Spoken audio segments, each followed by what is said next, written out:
গত কয়েকদিনের টানা বৃষ্টি এবং পাহাড়ি ঢলে বৃদ্ধি পাচ্ছে কুমিল্লার গুমতি নদীর পানি।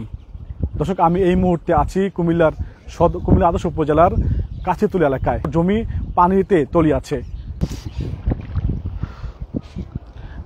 কষ্টটা বোঝার মতো কোনো লোক আসলেই নাই। এখন মানে কি করবো, কিছু করার আসলে কোনো কিছু নেই। এখন দেখতে চোখ দিয়ে চাইয়া টাকা পয়সা এটা বিষয় না, কিন্তু এই জিনিসটা যে কষ্টটা, ওই কষ্টটা আসলে খুব কষ্ট। এই কষ্টটা আসলে মাইনে নেওয়ার মতো না, কারণ আমরা কোনোদিন তো উৎসাহিত বা সান্ত্বনা কোনো কিছু পেতেছি। শুধু আমি না, আমার আশেপাশে অনেক কৃষক আছে, সবাই একই অবস্থা। কিন্তু আমরা সান্ত্বনামূলকভাবেও যে একটা মানুষ এসে আমাদেরকে সান্ত্বনা দিব, ওইটাও আমরা পাই নাই। আমরা যে বীজ কোম্পানি হাজার হাজার টাকা আমাদের থেকে নিয়ে যেতেছে, ওষুধ কোম্পানি নিয়ে যেতেছে, কিন্তু দিন শেষে আমরা ক্ষতিগ্রস্ত। আমরা দেখার মতো, সান্ত্বনা দেওয়ার মতো কোনো লোক নাই। তো এখন আর করার মতো কিছু নাই, কিন্তু এই ঋণ নিয়ে তো আর করা সম্ভব না।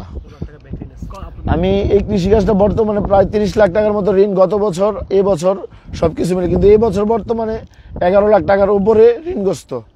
এই কৃষিতে এসে এই জমিটা আছে আমার উপরে মূলা, ওই যে ওইদিকে কিছুদিন আগে রিপোর্ট করছিলেন, ওই জায়গায় আছে 50 শতক, তারপর ধুন্দুল আছে। সবকিছু মিলে আসলে শখের বয়সে করা হইলো, কিন্তু এখন ঋণগ্রস্ত।